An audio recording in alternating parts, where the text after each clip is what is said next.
বসন্তকালেই কেন কোকিল ডাকে, এই কথা কি কখনো ভেবে দেখেছেন? বসন্তকাল ছাড়া কোকিল কেন ডাকে না বলুন তো?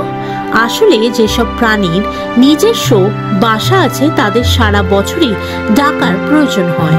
আমরা যে কোকিলের ডাক শুনি বসন্তকালে, সেটা আসলে পুরুষ কোকিলের ডাক। কোকিল বাসা বাঁধে না, অন্য পাখির বাসায় ডিম পাড়ে, তাই কখনো স্ত্রী ও পুরুষ কোকিল একসাথে থাকেই না। তারা একা থাকতে পছন্দ করে, কিন্তু প্রজননের সময় তো মিলিত হতেই হবে। তো স্ত্রী কোকিলরা কি করবে তখন? কোন পুরুষ কত সুন্দর গান গাইতে পারে তার উপর নির্ভর করে। যে যত সুন্দর গান করে, স্ত্রী কোকিল তার গলায় মালা দেয়। বসন্তকাল কোকিলের প্রজননের মরশুম। সেই সময় পুরুষ কোকিল স্ত্রী কোকিলকে আকর্ষণ করার জন্য মধুর সুরে ডাকে।